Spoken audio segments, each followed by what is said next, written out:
Good old O'Reilly's. The only ones that had it in stock. Cost about 50 bucks just for this one side. They're the only ones that had the parts I needed on or in stock. So, but you got your inner hub bearing or wheel bearing, whichever you want to call it. It's the 387AS. Your race is their part number is 382A and seal is 2081. And got on Amazon yesterday. Picked up a AC Delco spring kit for the brakes. 10 bucks. That's for both sides. That wasn't bad. No Advance. It was I didn't even price it at O'Reilly's, but Advance it was almost $10 for one side. So never hurts to check Amazon. And got the adjuster off. Of course, it's practically froze, so I have to get it cleaned up before I can. Yeah, it's not even wanting to turn. Get it cleaned up before we can do anything. So get this cleaned up. I'm gonna do the brakes first before I even mess with the wheel cylinder. Get all that straightened up. Get all the new springs on it. Get this adjuster to where it'll move easier, and then we'll do the I still got to get all the garbage off the inside of the drum, all the old gear oil and stuff, and then get the race out of it, and then we'll start getting it back together. There we go. Spring kit is on, but there was 2 springs that the kit didn't come with. It's supposed to be a complete kit. The one that goes over here where on the side just runs down, it comes down around the bottom over here to where your adjuster's at. That spring wasn't with it, and on the back side of the adjuster over here, I don't know if you guys can see it or not, but there's a little tiny spring it sits under. See if I can get you where you can see it. Right there, that little spring wasn't in it, and this spring wasn't in the kit. And so thankfully they're in good shape, but I had a video putting it on, but when it comes to doing drum brakes, I usually don't video it because I hate doing them. I end up having to fight with them, and probably wouldn't appreciate some of the language that comes out of my mouth. So now, since this is finally done, I'll get started on that drum over there, get the race knocked out of it, get it cleaned up, and then we'll start getting her together. Alright, here we go. Found a board to set it on so it ain't sitting on the dirt, and kind of got it started. And you got just enough to where you can reach down because you don't want to beat the piss out of your outer bearing. And this one's big enough. You got a good enough ridge in there, or edge, for it to set on. No, that was actually too easy. So it took, I used this one as old brake tool. Oh, it was busted. So here we go. Here's our old race. Oh man, there's some I can't see, but and this thing is just, it's definitely shot. It's one of those weird things, man, because it wasn't making, that bearing wasn't making any noise. I drove it when I bought it, well, I'm in Ohio, and this truck came from, the guy I bought it from was originally from West Virginia, so I had to take it to our local BMV to get the title transferred over. Drove it down, it's like 4 miles there and 4 miles back, and you didn't hear one noise from the wheel bearing. So I don't know, it's kind of weird. You think for this shape this one's in, it'd be ground like hell. Alright, I got to get this drum all cleaned up on the inside before we can put the new race and bearing in it and seal. So let me get this cleaned up. It's probably going to take a minute. It's pretty rough shape, dirt wise. I mean, it's just covered in gear oil. Get some of this crack cleaned off and clean it up in there real good where the race set's at, and we'll get her installed. Alrighty, here we go. So the idea here, new race is sitting in there. Took the old one, cleaned all the garbage off of it. And of course I don't have a socket that big. It's freaking huge. So the idea is to get the race setting in place. I put some oil on it and put the old one on top so they set flush, and use that to get her going. I already got it started. Just trying to get it to go even as possible.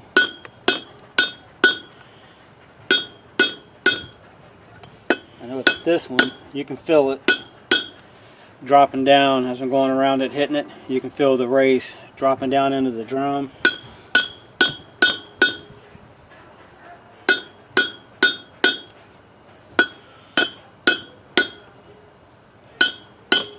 Now if I didn't have the, it's getting there, it's almost there. All my stuff where I'm still in the basement, my press is buried, or I would have used it. Maybe. I'd have felt like dragging this drum all the way down. These things, these big boys are packing some weight.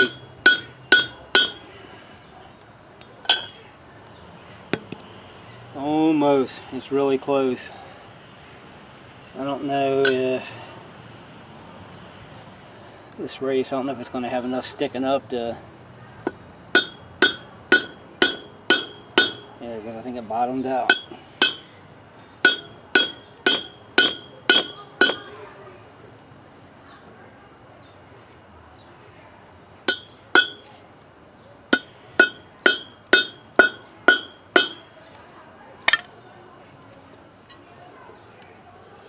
Yep, be it. She hit bottom. Now the old one's trying to set in place. Hopefully it'll pop out. Should. Went down a little farther than I was hoping, but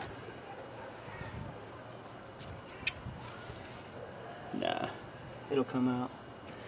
Alright, so I'll get that old race out. Make sure there's no dirt in there, and then get the bearing put in place and get the seal put in. And I'll get that race out and I'll be right back. Alright, so now we're going to do the seal. I got it started. They can be a little tricky to start because they fit so tight. When you get them started, sometimes they'll kick, you know, one side or the other. Just go around, be gentle with it. You tear it up, you know, then you're buying another one. But it's started, so I'm going to start getting it in place. It's the same way. It has a ridge in there. It goes down and it'll stop.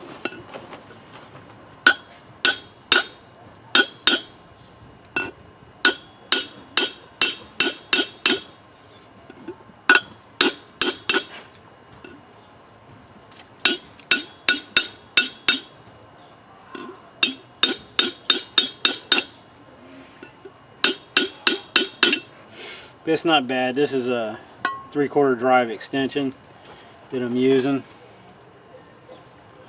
Seems to be working pretty good.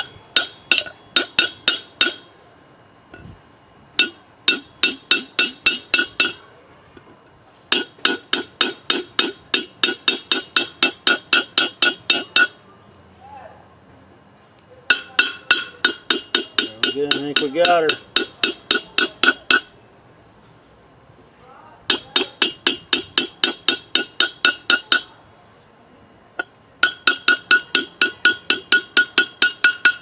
Should be bottomed out now. I did take the wheel bearing and I put let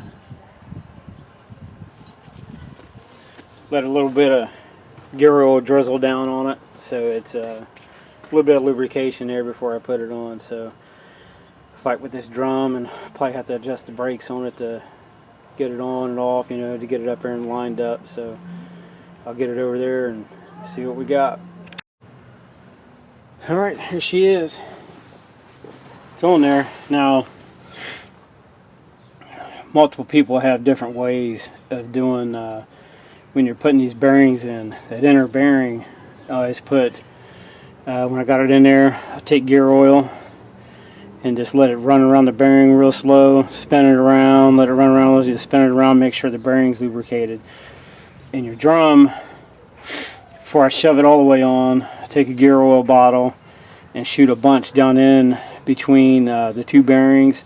So when it goes on, there's lubricant in there.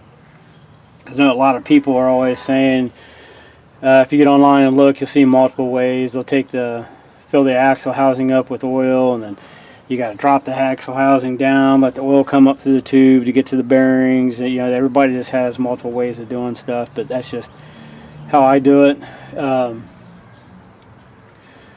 The housing's low. I got to finish topping it off, but I got that in there. So since it is low, at some point I'll probably, before I put the tire back on, I might let it, I don't know if it'll droop enough, but droop down some on this side maybe, just to get some oil up into the tube. I shot some in it, but we'll see. Anyway, enough of that. Everybody has their own way of taking care of that. These I put in a Ziploc bag to keep me from losing them or keep from getting dirt all over them. This is your socket, or your socket. Thinking of your sockets, there's the socket that fits that, I believe, is the same one that fits your lockouts. I have mine buried in the toolbox, so it's out of sight, out of mind right now. And that's what you use to adjust the tension. Once you get her started, come on. All the way on. Yeah. I don't know if I can do this without getting in your guys' way or not.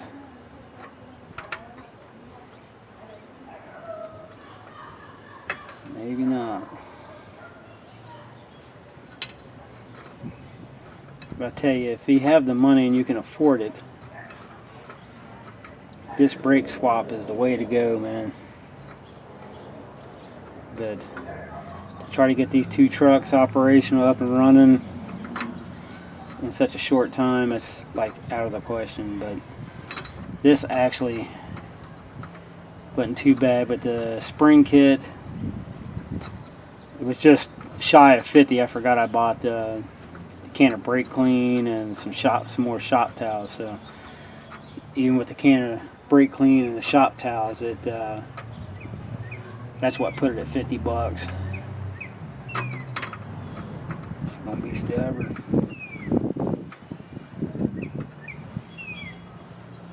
Alright, that is on the way, right?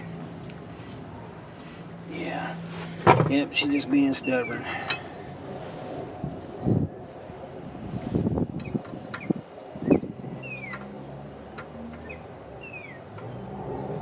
Come on, big girl.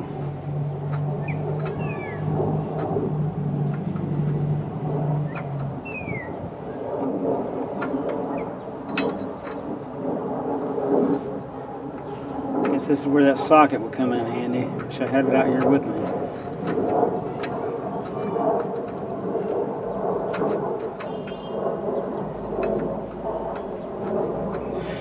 Alright, I'll fight with this. Get it on there, so I ain't boring you guys to death. And we'll get it on there, set the bearings, and I'll show you everything else. Alright, got her started. Just zigging when I should have been zagging, I guess.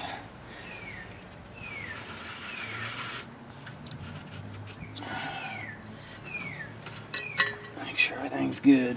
Then I'll get you down here to where you can see it once I get it lined up. A little bit farther, I'll show you those notches, and they're all pretty much basically the same, I believe. Oh, of course, it's over there.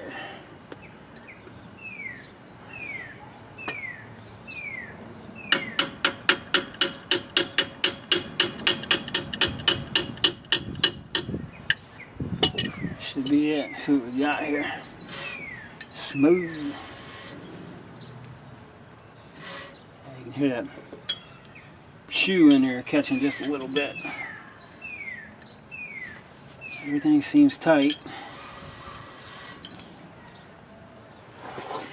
The shoe, yeah, I can't take it any more than that or it'll, I don't think anyway. No. Any tighter, gonna knock it out of alignment. No alignment, too much tension, burn my bearing up. Alright, so we got that in there. Yep, you can see where that shoe is catching. If it'll burn that off. Work it down some anyway. If I can get you guys in here where you can see that. I'll show you what I was talking about. Just this tripod.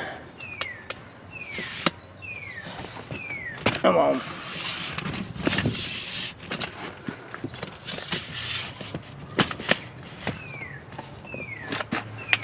There we go. Now you can see where the square is, where it is right here. That's where this, your little key, slides into place. Just gotta make sure you keep that clean and you don't lose. That's why I put everything in a Ziploc bag when I take it out. So it just slides in, bottoms out. It's got a spot in there where it hits in the back. That's it. It bottoms out. And you got your little snap ring. It keeps it all nice and tight. I don't know if I'll be able to do this without being in the way, but so it has this part here, sets in the groove, and it just goes in the threads. I do with use this one. See if we can get it with this flat head here real quick.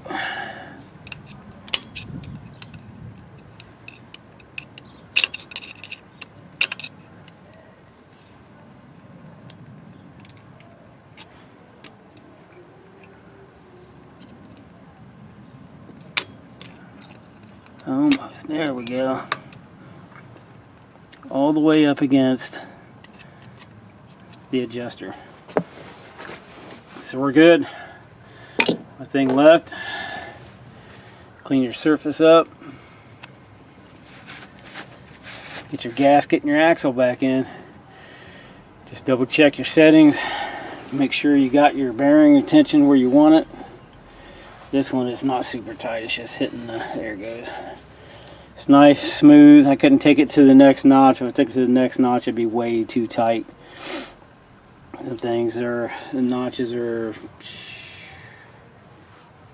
definitely a little over an inch apart. There ain't no way I can get another inch out of that. But I'll do is, I'll check it, get it all back together, and maybe get a couple miles on it somehow, and then slide the axle and get the tire off, slide the axle out, or just wiggle the tire, I guess. I don't know, figure out a way to check it. But it seems to be good. So the only thing I got left now for this side is slide the axle and the gasket on, button her down, throw the tire on, and then pray to God the other side's fine. But that'll be it for this video. So hope this kind of helps someone out. It's I know it's not real in-depth, but it's the basics. And I had got online, looked that up if anybody was interested. It's Fortress Obetz in Obetz, Ohio. And from what I was originally told, it was supposed to start in April, but it's actually May 5th will be the first day. And it's like every Thursday, starting from May up through, I believe, August. So anybody's local, hopefully we'll see you there. But it's any trucks. There's free admission. Doesn't cost anything. The only thing it costs is if you're there, the food trucks, stuff like that. But you're more than welcome to bring your own drinks, food, stuff like that, of course. And it's all free admission. It's trucks, lifted trucks, lowered trucks, and they don't care. They just want trying to get a good turnout for it. So hopefully we'll see some people there. It's local. And we'll get this all together and get the tire back on it. And as long as the other side's good, we'll be doing the motor mounts next. And this one, the Blazer's probably really close to being done besides getting a battery. But hey, And a shout out to O'Reilly's, man. You guys hooked me up. The same guy that took care of me on the alternator. It was, his name's Christopher. O'Reilly's on West Broad, down past, we're actually right by Doctors West Hospital on Route 40 there on West Broad Street. It hooked me right up, man. Thanks, guys. Thanks for watching. Remember, we're trying to get it to grow, get the channel to grow, and subscribe, share, do whatever it takes, and hopefully we'll see some of you at that show there in Obetz. Thanks for watching. Here, guys, I almost forgot to mention, which is a good idea, and I always try to remember to do it. It was commented on my other video from Lifted Bird Life. He's got a badass Suburban. If you guys get on there and look him up, I think it's sweet. This is the time before you get the tire on. I mean, we got, you know, the axles back in, everything's ready to go. It's the perfect time to inspect your ride for check your U-bolts.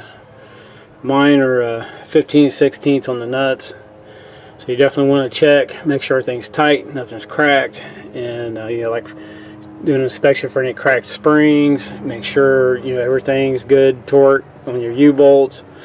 So actually on my breather tube, the hose, I almost forgot to tighten the clamp up, and it's, you know, it's one of those things. It's much easier to do it with the tire off. I can just reach in and get it. So I got that tightened up, everything's checked, but it's just one of those things, man. You got your big ass tire off of it. It's a perfect time to check for any cracked springs, and don't think these plates won't break. I've had it happen. It's well, mine was due to fatigue from rust on a old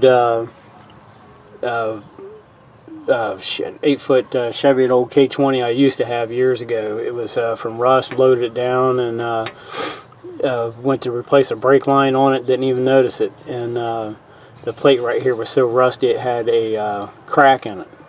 Ended up having to replace it. But so it's a perfect time to do any kind of inspections you think you should do, mainly with, you know, get them U-bolts, make sure everything's good, legit, make sure your springs are good. You know, you can check the bushings in your shocks, see if anything needs replaced, make sure nothing's leaking. You know, it's just take the opportunity to do it. It doesn't take long, and save you some hassle down the road. End up broke down somewhere, or, you know, because your truck's already on a stand. So if you need to rip something off, it's a perfect opportunity for it. All right, guys, thanks for watching.